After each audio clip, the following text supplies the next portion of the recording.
welcome back to the Google Workspace Update podcast from Strawberry 7. My name is Adam, and normally I'd be joined by my colleague Adam, but I'm afraid we've had another scheduling conflict, so unfortunately it's just going to be me presenting today and giving you a rundown of the updates. But we are here normally every week to bring you all of the latest updates happening in the world of Google Workspace. This podcast is available in audio format from wherever you cast your pods, and also in video format on our YouTube channel, youtube.com/Strawberry7. Coming up on the show today, we've got 6 updates for you. We've got an update to Google Meet hardware, apps script, Google Docs, slides and drawings together in one update, Google Drive, Google Calendar, and finally Gmail. So nice variation there this week. As always, there is a link in the podcast or the video description to the document that we read from. This document contains some more detailed information, some relevant links, some lovely pictures, and even some moving graphics showing you these features in action. So let's get to it and on with the show. First update this week is to Google Meet hardware. So Google Meet certified Logitech Rally Bar Huddle Room kits are now available. Logitech Rally Bar Huddle Room kits from Google Meet are now available for purchase. These kits are optimized for small spaces that can accommodate 3 to 5 people. The device can be used as a meeting room appliance in USB mode connected to a meeting room PC or connected via a laptop. Now, that's quite interesting because with these Google Meet hardware devices, we've kind of seen them as a sort of fully integrated device. So it's interesting that this is sort of connected to a PC or a laptop. But then again, it's saying it sort of can be used as a meeting room appliance, so maybe it's got both. The picture that's shown here with the Meet device is a very nice looking device. I encourage you to check that out in the document if you want to see more about that, but there is a kind of Logitech tablet with it, so I presume you can use either, or you can use it sort of independently or connected. This is available now to all Google Workspace customers with Google Meet hardware devices, and you can also visit Logitech's website for more information on purchasing a room kit, and there's a link that Adam's added in the document for doing that. Next up, we've got an update to apps script. So updated version history limits for apps script projects. Earlier this year, Google announced that you can create and save up to 200 versions of newly created scripts. Google has expanded this limit to all scripts. If needed, you can permanently delete multiple script versions at the same time from the project history page using the new bulk delete feature. So this is interesting because last time we talked about this, we don't use app scripts ourselves, but I could see how having sort of previous versions of your apps scripts was very, very useful, and being able to go back on that, kind of like the same way that you can go back into the version history on Google Docs, Sheets and Slides. So I thought, wow, that's going to be a really, really useful feature. Now, it doesn't... Google have been a little bit unclear, I think, in the way they've worded this, because they said that you could create up to 200 versions. Now, I said at the time, I wonder why it's limited to 200 versions, why it doesn't just go all the way back. It looks like now that is the case, but I wish, rather than saying Google has expanded this limit to all scripts, I'm trying to understand if they mean that they've just made it unlimited, or if they are saying that it's no longer newly created scripts, it's historic ones as well. But I've no idea how they've done that, because they must have been keeping the history the whole time. So I'm a little bit unclear as to quite what Google's saying here. But either way, you know, whichever way they've done it, whether it's doing it to all of the projects, and maybe if you use app scripts, you found that some app scripts that you created did have some sort of limit on them. Or rather, they didn't have this feature on them before, and now they will have. Maybe it'll make a little bit more sense to you if you use it day in, day out. But either way, whether they've now made it unlimited or whether they've expanded it to scripts that you've created historically, either way, I think that's a really nice little update there. So this is available now to all Google Workspace customers, Google Workspace individual subscribers and users with a personal Google account. You can learn more about Google's developer documentation working with app script versions, and there's a link that Adam has added in there. Next up, we've got an update to Google Docs, Slides and Drawings all together in one update. So input numbers into slider controls across Google Docs, Slides and Drawings.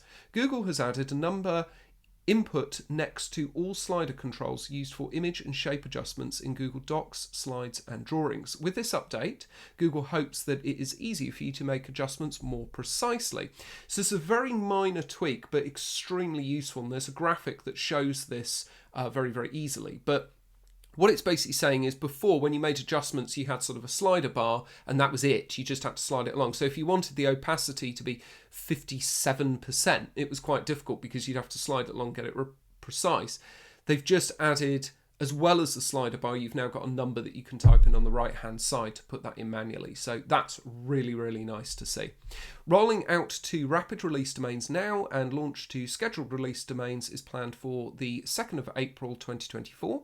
This is going to be available to Google Workspace customers, Google Workspace individual subscribers and users with personal Google accounts. And Adam has added a link in here for cropping and adjusting images. Next up, we've got an update to Google Drive. So there are banner alerts for Google Drive item capacity limits in shared drives. To give users more visibility when shared drives in their domain are approaching the item capacity limit, which, just to let you know, is 400,000 items, Google is introducing banner alerts that identify current shared drive capacity. These banners will be visible when less than 20% capacity is left and will appear only for users who have edit access to add content to the specific shared drive. This is golden. It's, to be honest, pretty annoying that Google have this limit of 400,000 items. I know it sounds quite a lot, but for our schools, for example, we've looked at things like the general staff shared, and it might sound a bit nuts, but the shared staff shared at one of our schools even 5 years ago had 2.5 million items in. So these drives can become absolutely huge when you've just got loads of people accessing it, and the data effectively never really gets cleared out every year. You know, there's just not the manpower to do it, either from us or the school staff. So the reality is the drives can balloon to a large size.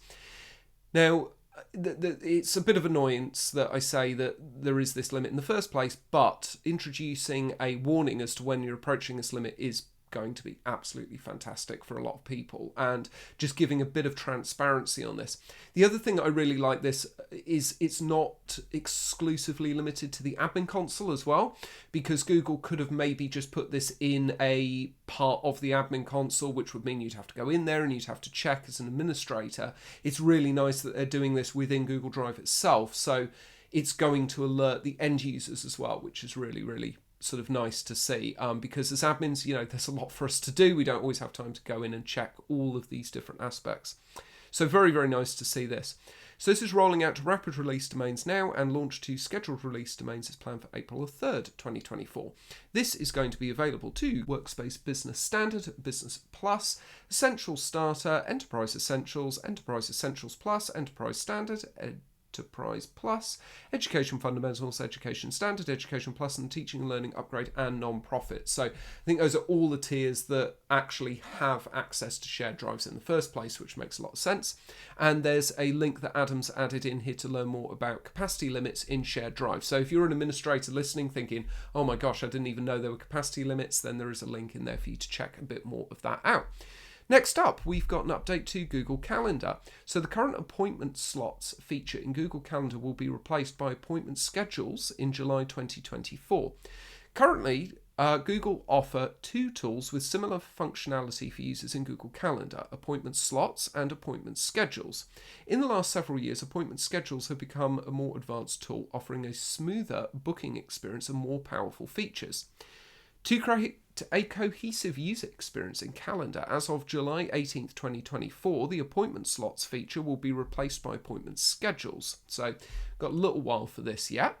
Between now and July the 18th, 2024, Google encourages users to explore and familiarise themselves with appointment schedules. All existing appointment slots will remain active until 18th of July 2024. However, Google recommends creating new appointments using the appointment schedules moving forward.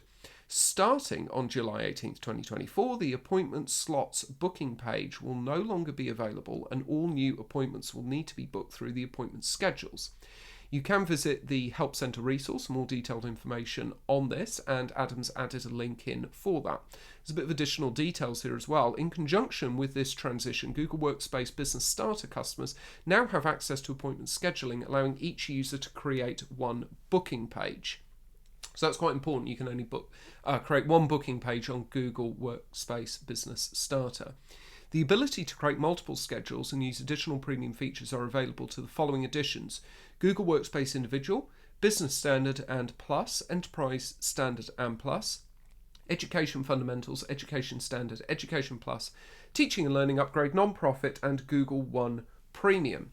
So, Google appointment scheduling is really, really great. We've talked about it quite a lot before, but for anybody who's not familiar with it, if you're familiar with tools like Calendly, this is pretty much the same thing. And as I've said loads of times on this podcast before, if you're subscribing to Calendly or you've got any customers who are subscribing to Calendly, but you're using Google Workspace, you don't have to have Calendly anymore or that similar system, because you can use Google's appointment scheduling directly within Google Calendar. It wasn't as powerful as Calendly when it first launched, but they've made a lot of advancements to it, and it's really, really good now. So if you're using appointment slots, I would recommend that you start looking at appointment schedules as soon as you can and start making that transition over to that, updating any relevant links that you might have in your YouTube channel, your website, your email footer, wherever it is that you put your appointment booking links. Just make sure that you update those and have a look at that. And if you are on Business Starter, it's quite nice because you're going to get this feature, albeit just with that one booking page. So I think generally this is a really nice move that Google are making there. Makes a lot of sense if appointment slots isn't really used that much and appointment scheduling is a lot more powerful. So getting started with this, the admins, Google has shared the current usage of appointment slots for each organisation with admins. Oh, that's really useful. They strongly encourage you to review the usage in your organisation and help users to transition to appointment schedules. So yeah, that's great. If you've got a lot of users who are using that, it's going to give you some really good visibility on that. Existing appointment slots will not be automatically migrated, so users need to recreate their setup with appointment schedules. It's a little bit disappointing to see. It would have been nice if Google had given some tools, at least to the admins, to be able to migrate people across, but maybe there's some kind of fundamental incompatibility there that just doesn't allow that very easily. For the end users, you can visit the Help Centre to learn more about creating appointment schedules and customising your availability. There's links to both of those in there that Adam's added very kindly. Users that are organisers or editors of appointment slots will soon see in-product banners guiding them to transition to new appointment schedules. That's quite nice, at least. As a user, you're going to have that prompt to go over to that and get a bit more information about it. The rollout pace here, there's an extended rollout, so it's potentially longer than 15 days, for feature visibility, and that's beginning on July 18th, 2024. Availability, so appointment schedules are available to Google Workspace Business Starter, Business Standard, Business Plus, Enterprise Standard, Enterprise Plus, Education Fundamentals, Education Standard, Education Plus, Teaching Learning Upgrade, Non-Profits, Google Workspace Individual subscribers, and Google One Premium users. Okay, lastly from us this week, we've got an update to Gmail. So securely migrate existing encrypted messages to Gmail client-side encryption. Haha, good old client-side encryption yet again. Admins can now migrate encrypted emails from one service like Microsoft 365, Microsoft Exchange, or Virtual to Gmail client-side encryption in the S/MIME, M-I-M-E format, however you say that. This enables Google Workspace customers to simplify the migration process by bulk importing sensitive emails as SMIME messages, so it's like a format, got it, without compromising their privacy or compliance posture. Specifically, SMIME messages imported from other mail providers are now supported by Gmail CSE. Virtue customers can use the migration utility to encrypt their plain text archives from Vault or Takeout and import them as SMIME messages. Customers can bulk import any plain text email archives into Gmail as SMIME messages. Okay, there's a bit of additional details here. The Gmail CSE migration utility is available for Windows, Mac and Linux and supports PST and MBOX file formats. So we do migrate customers from one service to another. We've never had to migrate encrypted messages before. We've never had a client using that. But this, again, will just be incredibly useful if we, or like you, if that's what you're doing as well, or you encounter that, you are having to migrate customers across from those platforms like Microsoft 365 and people are using encryption already, then this is a brilliant tool that's going to be in your toolbox for you to be able to migrate those across and then put them into client-side encryption or CSE on Gmail's side. And like it says there, where it's enabling you to do that without compromising, as they say there, your compliance posture. It's basically saying they're not going to be de-encrypted at any point, right? It's not like you're going to have to take all the messages, de-encrypt them, plain text them, or non-encrypt them, then put them over to Gmail, then re-encrypt them with client-side encryption. It's all going to be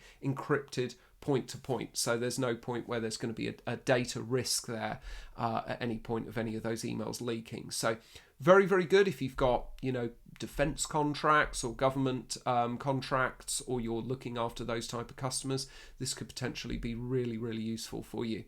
So getting started here, the admins can visit Help Center to learn more about how to migrate messages. There's a link that Adam's added into that. Special note for the migration of SMIME messages from Microsoft 365 or Microsoft Exchange to Gmail, the certificates must be the same as those present in Microsoft. So that's quite interesting. So there's got to be a client sort of certificate match there in order for that to work, which makes a lot of sense. So you do need to set up the Gmail API and the Gmail CSE for your users using the same certificate present in the Microsoft service. Now, there is a link that Adam's added in here, so I presume that link is actually telling you how to do that. And after the Gmail accounts are configured with the SMIME certificates, you can migrate messages from Microsoft Service into Gmail. So yeah, that makes a lot of sense. So you kind of set up the configuration of the certificates first, make sure they match, and then you can start migrating everything over. And there's a link for the migration of the messages as well. So I think that's a sort of procedure on how to actually do the migration itself that Adam's added in here for you. For the end users, there's no end user impact for this because it's all sort of an admin thing of migrating those messages.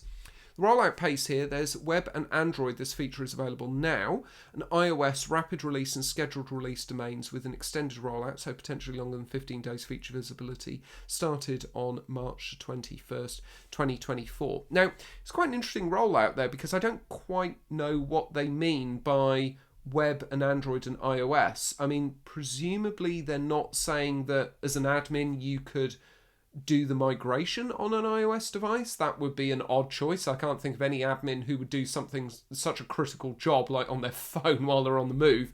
I think you're definitely going to do it on the admin console. Maybe it means more having the availability of the client-side encryption messages on iOS. Not too sure what Google mean about the rollout pace there, but if it does mean the migration, like I say, I can't imagine any administrator who's going to be doing such a critical job on their phone. It's always going to be done on the web, and if you're doing it on the web, it's available right now. I think that's a key takeaway there. The availability is available to Google Workspace Enterprise Plus, Education Standard, and Education Plus customers. So, like we've seen with a lot of this client-side encryption, for the business users, it's right at the top end with Enterprise Plus, but at least with Education, there's a little bit more flexibility there where you've got Education Plus, which is the top, but also Education Standard, which is one tier down as well. So nice to see that extra availability for Education, because Education do typically have a bit more of a requirement in there to have things like client-side encryption for, mainly safeguarding reasons really, and protecting the children. So that's really, really nice to see in there. And that's our last update. So that is it from us this week. That's everything that you need to know about all of the latest updates happening in the world of Google Workspace. Remember that this podcast is available in audio format from wherever you cast your pods, and also on our YouTube channel, youtube.com/strawberry7. Thank you very much for joining us this week, and we will be back again next Monday, hopefully with other Adam this time as well, for some more updates. But in the meantime, goodbye.